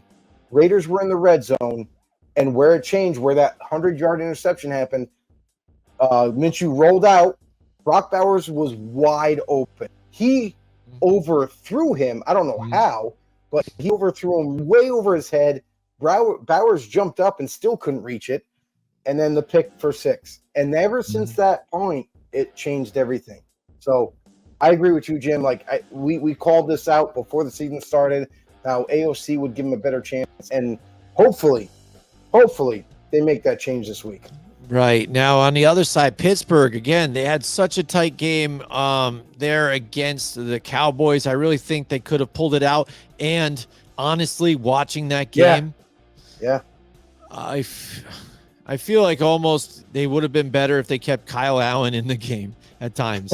Just because he was in there. He wasn't afraid to throw a strike you know, down the middle even too. They call their easy run get play they're going to do when they put a backup in. But then he's not afraid to throw, and he throws a strike in there, making decisions. Justin Fields, we saw a bunch of times where there was dudes open. He was hesitant, and then he pulled the trigger on some that he probably shouldn't have. There's guys underneath that are open. Instead, he went for the double covered guy that was a little bigger and another tier down.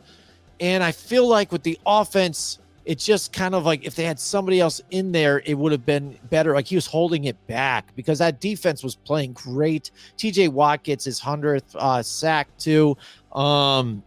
So I think I can't wait for Russell Wilson to get completely healthy. They said he's very close.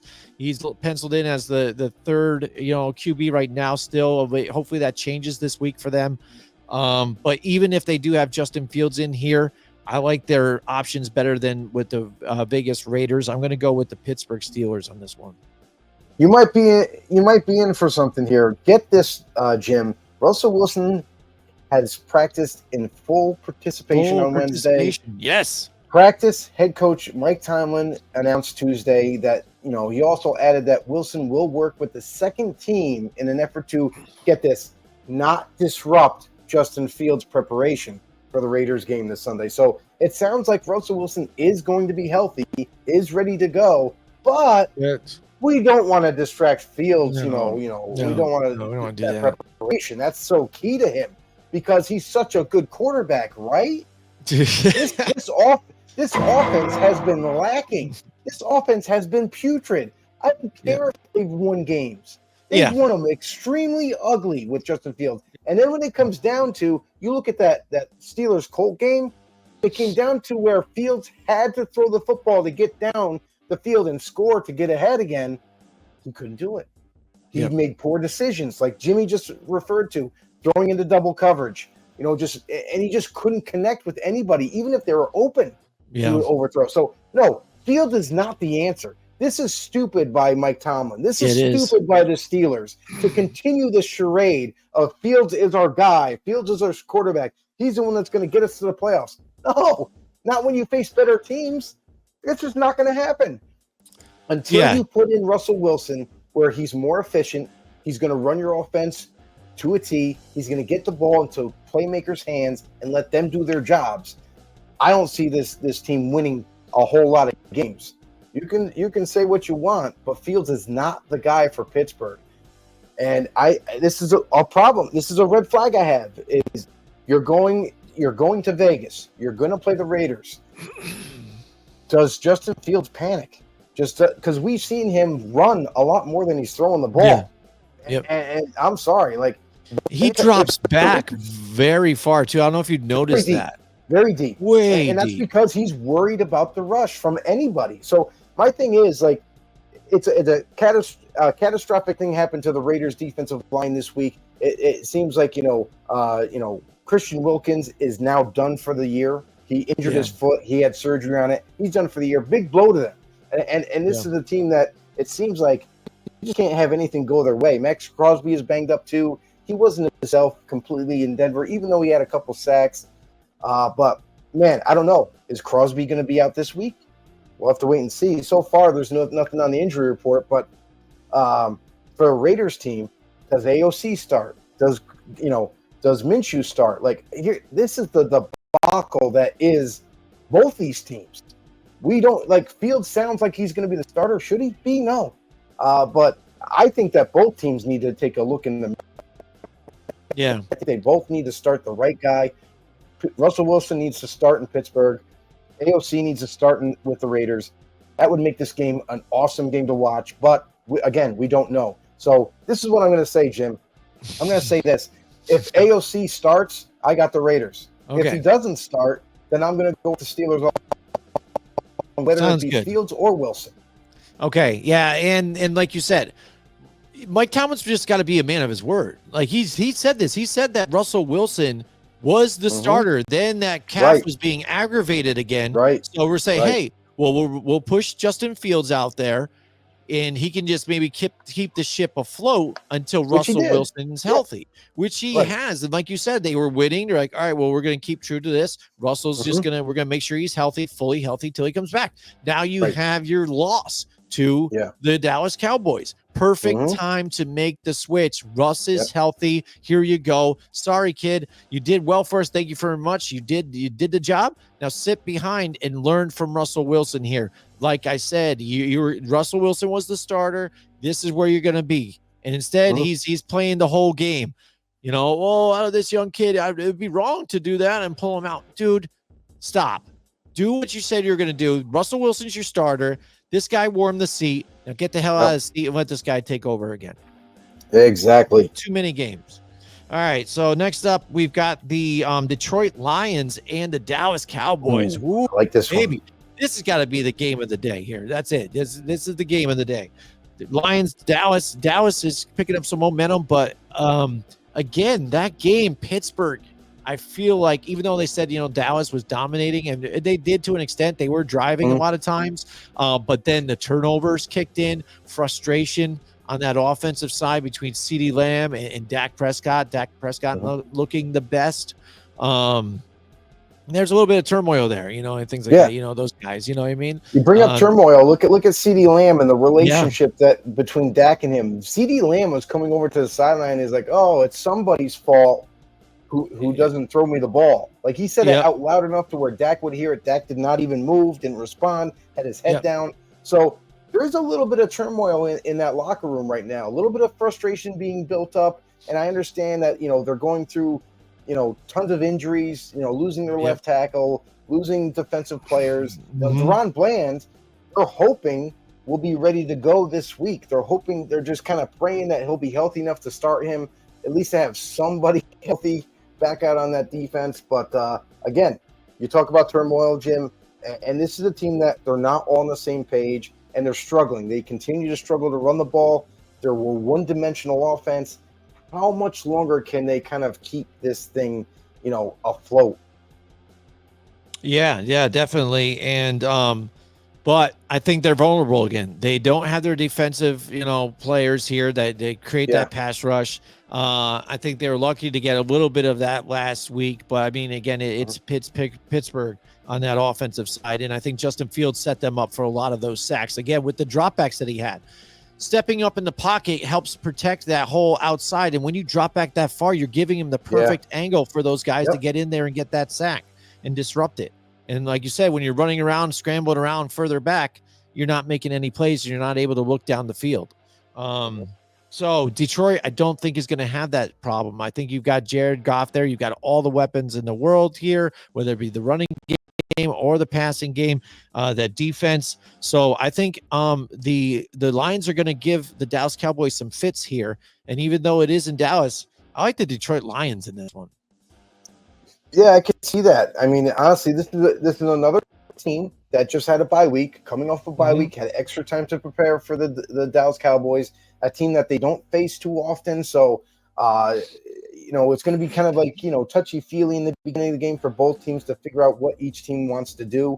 But in the end, like, I just feel like even if they get Deron Bland back, it's just not going to be enough. This is a team that just continues to struggle, on offense, continues to struggle defensively. And then the Lions, on the other hand, they're a team that is not only just playing like gangbusters. I mean, they're a very physical team. They can run the ball. They can throw the ball. They're playing better defense than last year. And I just think that Detroit Lions are going to bring it to the Dallas Cowboys. And I think the Lions actually get the win here going into Dallas. All right, the Atlanta Falcons and the Carolina Panthers. Carolina at home. Atlanta, pulling off a couple back-to-back victories here. And again, looking good. Kirk Cousins here in prime time, 500-plus yards, 4 touchdowns. And now you reach a Carolina team who looks better under Andy Dalton and playing better, but Atlanta seems like they're running on all cylinders here. That defensive side of the ball looks good. Kirk Cousins and the offense looks good. I think Atlanta is going to come away with the victory in this one in Carolina. Yeah, are they going to be able to play Carolina? Right? Or are they going to move this game? Like how affected were they by? No, they're going to play Carolina. The Storm is only in Florida. Yeah. The Carolina Panthers. Like, here's the thing: is they didn't look good last week. Like the defense did not play up to par. Offensively, I know they were trying to make things work, but in the end, it just wasn't working out. Chicago's defense was too much for them. Falcons, they're not easy either. Their defense is pretty stout. So in the secondary, there are like ball hawks all over the football field. This is going to be a tough one for the Panthers. I'll tell you that much. Even though it's in Carolina, the Atlanta Falcons, they're going to continue their winning ways. They got a win against. They stole a win against Tampa Bay. This is a team that they should beat. I know that's what we're expecting. But the Falcons, they got to continue this. Keep winning. Try to claim the division now while it's early and try to stay above. So Falcons, I feel like they're gonna do enough. They're gonna run the ball. They're gonna do what they do with Drake London and hopefully Kyle Pitts gets a little bit more involved. He was slightly involved in the beginning of that game against Tampa, but then kind of tailed off all of a sudden. It's like, dude, do you realize how much of a weapon this guy is? I mean, don't get me wrong, Darnell Mooney went crazy. Darnell Mooney went nuts. But dude, you got Drake London, you got Darnell Mooney. Why don't you give some love to Kyle Pitts? So, let's go. We're pro Kyle Pitts here on this show. Falcons, I think they get the win here. Yeah, I agree with you too. All right, Cincinnati Bengals and the New York Football Giants here on Thursday or Sunday night football. I get to see my team in prime time. That's right, baby. Just to lose, here we go. But hey, don't say that. Don't say that, right? But I know because I've been kind of just blowing them off again because that's my scenario here too. Because I'm like, well, they just let me down. I'm just going to pick against them, so I don't say a whole lot. But let me say this: it looks like potentially Malik Neighbors could come back and play in this game. But the team has looked better. That defense is really looking better. That's the one thing I think that has changed is you're finally getting pressure.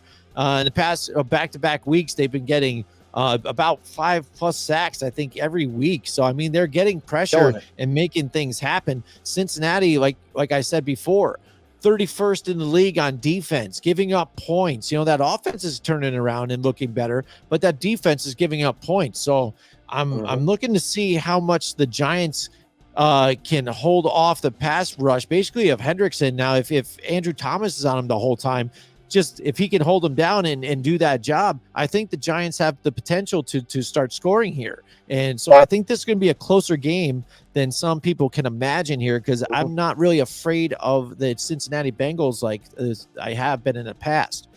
But that being said, it is the New York Football Giants. I don't think they're where, the Cincinnati Bengals kind of are even at this point. It's going to be close, but I'm going to go with the Bengals on this one. You talked all that jazz about how the Bengals are struggling on defense and the offense, even though it's good the last couple of weeks, we're really not sure where they're headed. And then the Giants did what they did against Seattle, and I can't make the Giants. I got to pick the Bengals. In New York, this is, and I agree, Jim. Like, I really do believe that this game is going to be closer than it is, and not just for the status of both teams, right? Like, I really think that this is going to be one of those things. Like, I know we mentioned on the show, like, these teams don't face each other enough, so they're really kind of unsure what the other team's going to try to do to them, and that's true. You watch any of these games where teams are not familiar with and are playing each other for the first time in probably 4 years, and it's like it's a little bit of a feeling out process in the first quarter anyway. But man, I really like Trey Hendrickson. I know that you do too. But there's another guy on the other side that people don't really talk about, and Sam Hubbard, who really is kind of like the unsung hero of this defensive line. When Trey Hendrickson is getting double teamed, this dude is just going through man-to-man, blocking. So I like what I see from the Bengals, especially up front defensively. The back end is kind of where sometimes it's a little shaky, and that's kind of where the concerns are. There's another big blow to this defense. Dax Hill, the corner, is placed on IR. He's done with a knee. So I'm curious to see what kind of young up-and-coming player that they're going to have put in there or slide anybody over. So this Bengals team offensively, I feel like offensively they've really kind of caught on fire the last couple of weeks. They've really found their niche with T. Higgins, with Jamar Chase, and it continues to get better. Mike Gesicki, who Wasn't really involved as much now that T. Higgins is back, but he's still part of this offense. Makes it tough to stop them. And watch out for unknown Chase Brown. This kid who I tried to tell everybody probably around week 1, week 2, I was like, watch out for this rookie. He's up and coming. He's a difference maker. And with Zach Moss getting banged up, leaving the game, ankle injury, are they going to play cautionary with him? Are they going to keep him out for this week at least to see what Chase Brown can do? And what can Brown do for you? You know what I'm saying? I think he's going to be a difference maker for this team in the run game and the catching out of the backfield. The Giants, man, am I surprised what they were able to accomplish last week. Holy smokes. Like, I got to give it to them. Not only, like Jim mentioned, their defensive line was after it last week. They were getting sacks. They were getting a ton of pressure. They were really bringing the heat. And the Giants offensively, without Neighbors, mind you, executed, made the necessary plays. Mr. Tracy Jr. Yes. Quite potentially may have cracked that door open for that starting role, because not only did he play an excellent game, but he was sound. He broke tackles sometimes. Sometimes, I just think he played so well that it's going to be hard for Devin Singletary to come back and be like, here's the ball. It's for you. No, I think he has to be involved from now on, and it wouldn't surprise me if he's going to take over that job, even with Singletary back. So I like the Giants in this one. I like the Bengals in this one. I'm probably going to lean towards the Bengals because offensively anyway, I feel like even though the Giants defense is their strength, I feel like the Bengals are going to find ways to get, T. Higgins open. They're going to get Jamar Chase open. They're going to put up points. And I think they just put up just enough to stay ahead of the Giants and get a win in New York. Right. I hear you there. And I would like to see the Giants get Jalen Hyatt involved here. Again, he just disappeared. Like, you don't have Neighbors here. And again, there it is. Darius Slayton is a big factor into the game, and Wandell very sprinkled in there. But does Kansas City Chiefs pick up the phone and call New York and say, hey, we noticed that you're not playing your draft pick there, Jalen Hyatt. We would love to have him. What do you want for him? Because this kid is just not getting any opportunity. And I think, honestly, like we called it before the season started, Darius Slayton is not the guy. This guy drops passes. This guy's not in the right spot he's supposed to be, and it's infuriating. Like, how much longer of a leash are you going to give this guy until you give Jalen Hyatt a shot at that position? So I'm kind of a little peeved at that whole scenario, but who knows? Maybe a team before week 8 is going to call New York, because there are teams out there that could use wide receiver help. Maybe they call New York and get the insight on Jalen Hyatt. Right, because Darius Slayton, I think he was almost even in danger of being cut, I think, at one point in the offseason. You know what I mean? And now he's your number 2 again. And I don't get that situation. And where he was drafted, further down, it was 6th round or so. And Jalen Hyatt, a quicker, early round investment. You know what I mean? Speed guy, deep threat. Hey, here we go. And nowhere, crickets. So I would like to see that eventually one of these times here. But all right, so next here we've got the Buffalo Bills here and the New York Jets here on Monday Night Football. This is the game here, but how healthy will Josh Allen be? Will he be able to play in this game? I know he got banged up pretty hard. He's good. He's good to go. So he'll be good to play this game, because that would be a major factor here. And Khalil Shakir, is a question. He was out last week. But he's questionable for this week though too, right? Or do you think he'll be able to start? Because that's a factor here for the Buffalo Bills. Wait and see. Neither one of those players are on the injury report right now, so we'll wait and see, because sometimes they might not even put a designation yet. Yeah. Wait till tomorrow.